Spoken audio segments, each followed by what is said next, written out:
MJ Listener, Kementerian Kesehatan ini menyarankan warga untuk tidak divaksinasi booster di hari perjalanan mudik.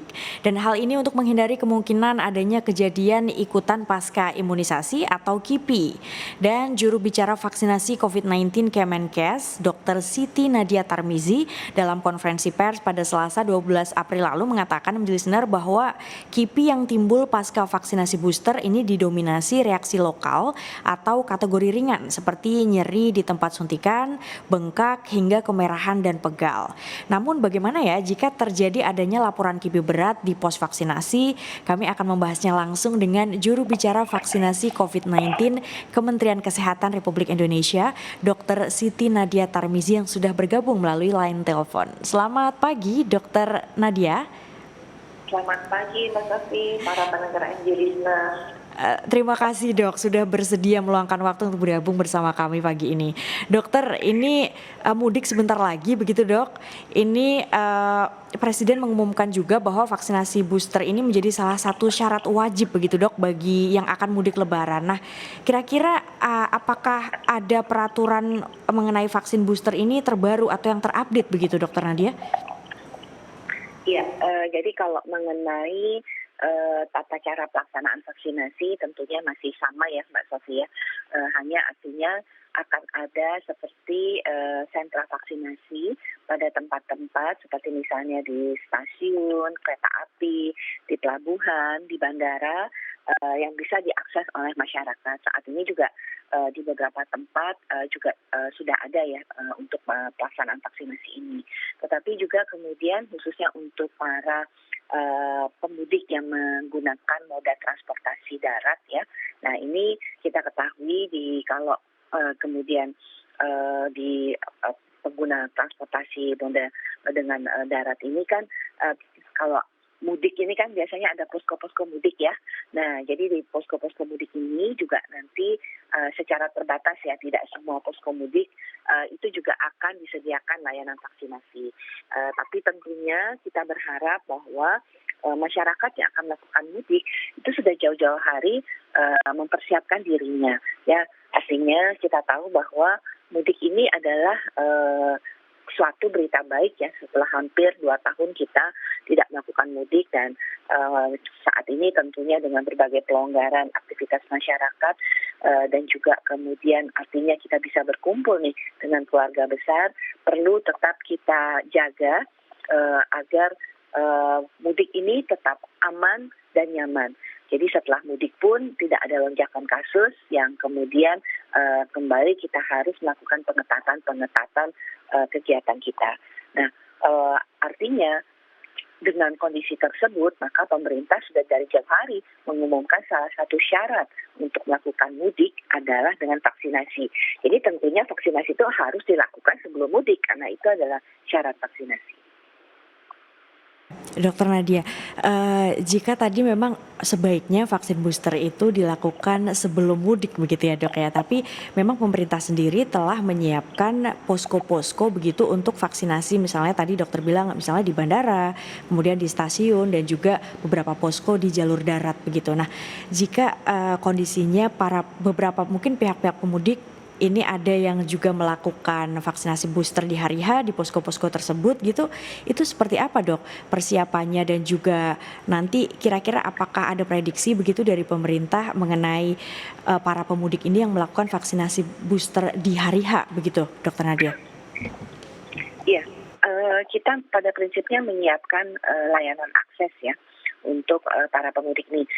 Mungkin kalau misalnya di kota-kota besar akses untuk vaksinasi mungkin tidak terlalu sulit. Tapi kadang-kadang kan ada juga para pemudik ini yang dari kampung-kampung ya, yang kemudian akan melakukan perjalanan. Nah ini yang kemudian kita berikan akses untuk lebih mudah mendapatkan vaksinasi.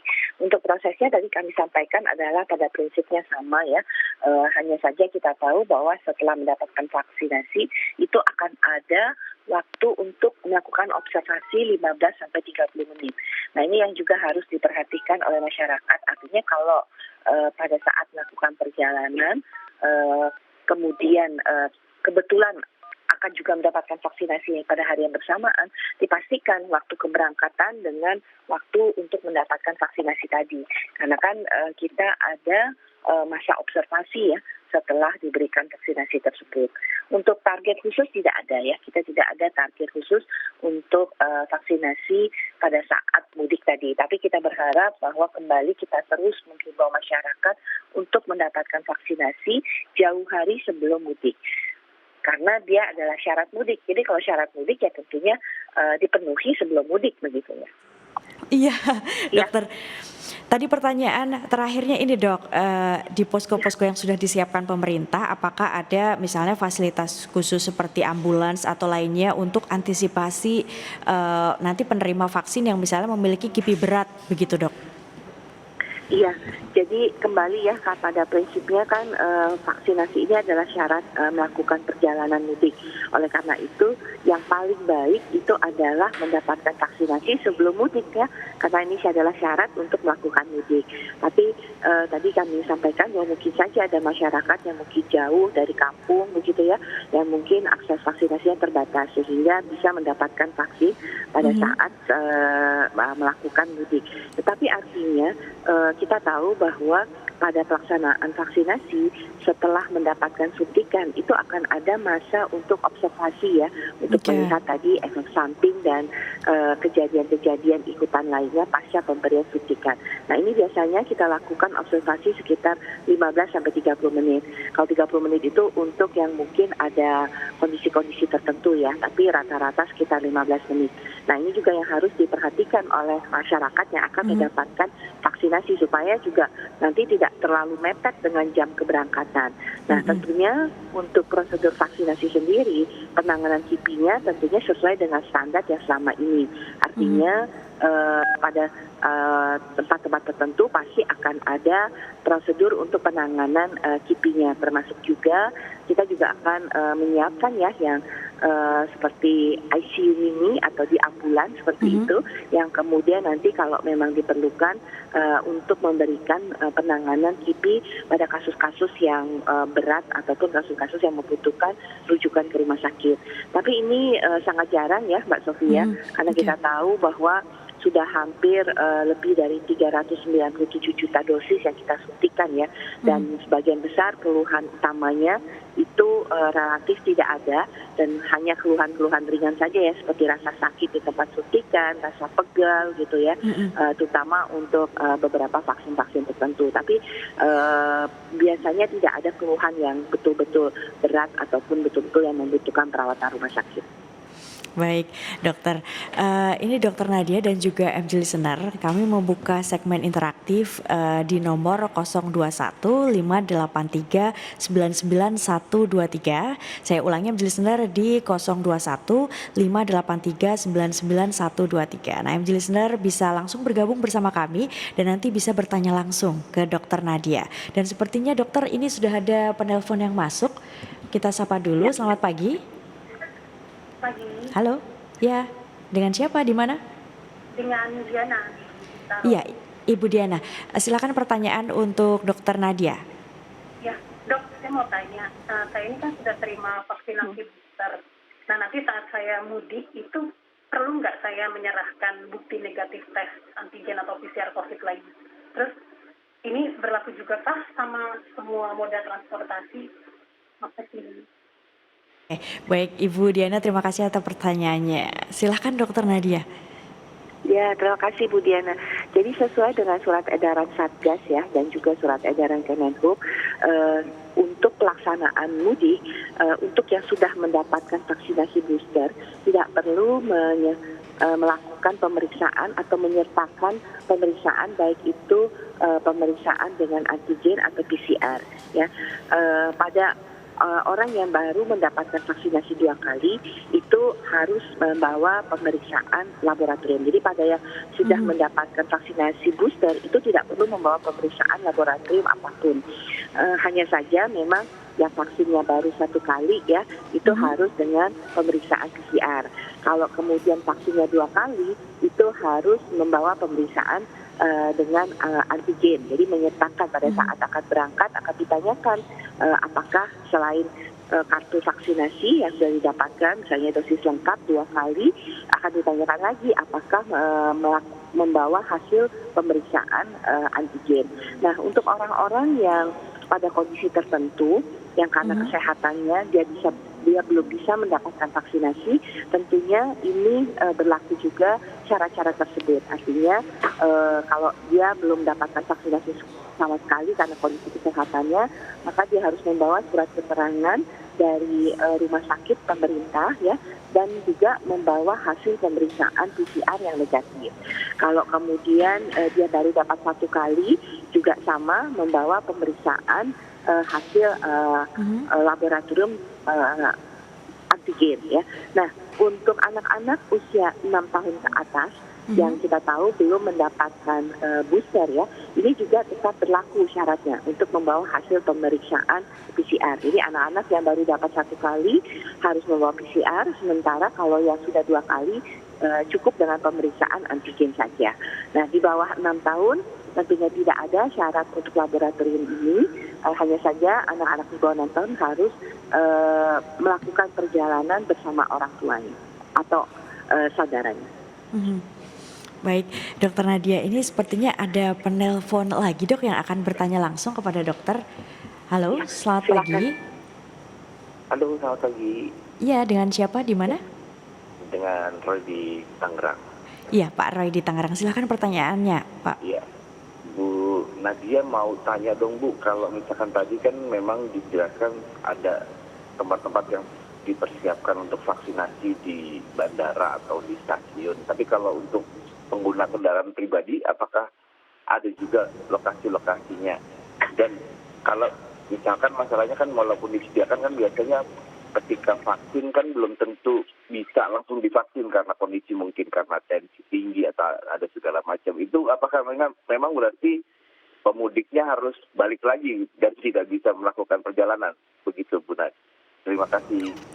Baik, Pak Roy, terima kasih atas pertanyaannya. Silakan, Ibu Nadia. Iya, jadi Pak Roy, ini yang perlu kita terus sama-sama sampaikan kepada masyarakat ya, bahwa vaksinasi ini adalah upaya kita untuk mencegah ya terjadinya tentunya peningkatan kasus pada saat pasca mudik ini. Kita tahu setiap peringatan keagamaan, contohnya seperti waktu di India dengan kasus Delta, itu terjadi peningkatan kasus dikarenakan mobilitas atau pergerakan masyarakat yang tinggi. Jadi kita berharap bahwa masyarakat memahami bahwa vaksinasi ini merupakan upaya proteksi untuk dirinya dan juga keluarga lainnya. Karena kita tahu pada saat kita berkumpul kita bisa berasal dari berbagai daerah. Nah, tentunya seperti yang sudah disampaikan oleh Menteri Perhubungan ya, bahwa tidak akan ada putar balik ya pada saat mudik kali ini.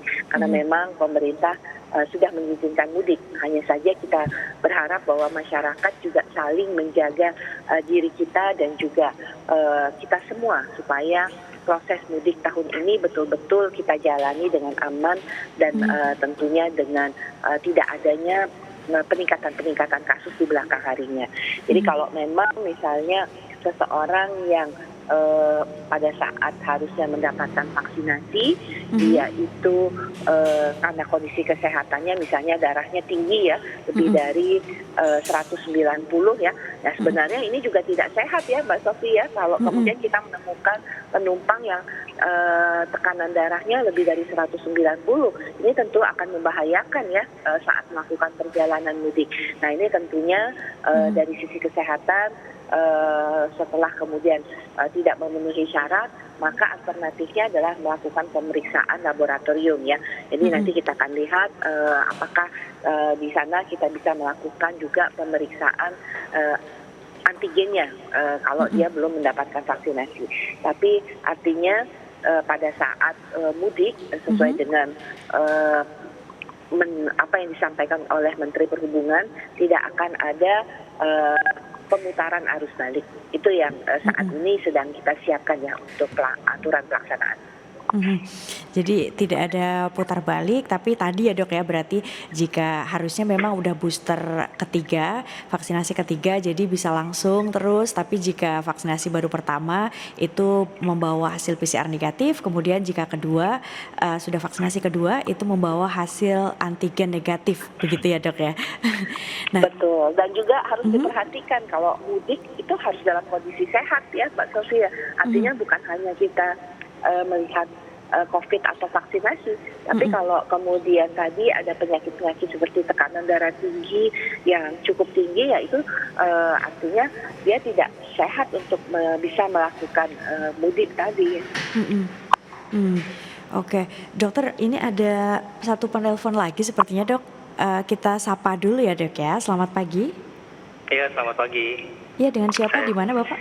ya saya dengan Budi di Jakarta. Pak Budi, silakan pertanyaannya Iya, Pak Budi. baik. Dok, saya mau nanya dok, jika misalnya saya misalnya belum booster, tapi saya pengen booster menjelang hari H gitu, saya tetap memaksakan untuk booster itu bagaimana dok? Apakah saya harus menunda dulu? Apa tetap saya harus kejar? Karena mungkin kan kondisi saya sibuk gitu kan. Lalu saya harus boosternya menjelang hari H-nya gitu. Itu bagaimana dok? Terima kasih dokter Nadia. Oke, terima kasih Pak Budi. Ini, rencana boosternya jelang hari H begitu Dok? Apakah baik atau sebaiknya ditunda dulu begitu Dokter? Ya, sebaiknya adalah mendapatkan vaksinasi booster segera mungkin sebelum mudik. Jadi kita selalu tahu kalau kita mudik itu kan selalu kita dalam persiapan yang kondisi kita seharusnya sudah fit. Karena kan kita mudik itu adalah ingin berkumpul dengan keluarga besar, kita ingin kemudian melepas kerinduan setelah 2 tahun hampir tidak berkumpul ya Mbak Sofia. Nah tentunya kita ingin sehat dong pada waktu bertemu keluarga besar tersebut. Jadi pertama Pak Budi, sesibuk apapun upayakan untuk melakukan vaksinasi. Karena ini tujuannya adalah untuk Pak Budi dan keluarga besar Bapak juga ya. Jadi kita tahu bahwa vaksinasi itu akan membentuk proteksi atau yang kita kenal dengan antibodi itu 10 hari sampai 14 hari. Ya, nah artinya makin cepat kita mendapatkan vaksinasi sebelum hari mudik, makin proteksi itu sudah terbentuk lebih dahulu. Ya, nah, jadi oleh karena itu kita selalu mengatakan, ayo segera divaksin booster sesuai dengan jadwalnya, supaya pada saat kita mudik, pertama kondisi tubuh kesehatan kita itu sudah prima, sudah kondisi fit, dan juga kita sudah mulai mendapatkan proteksi dari vaksinasi tersebut.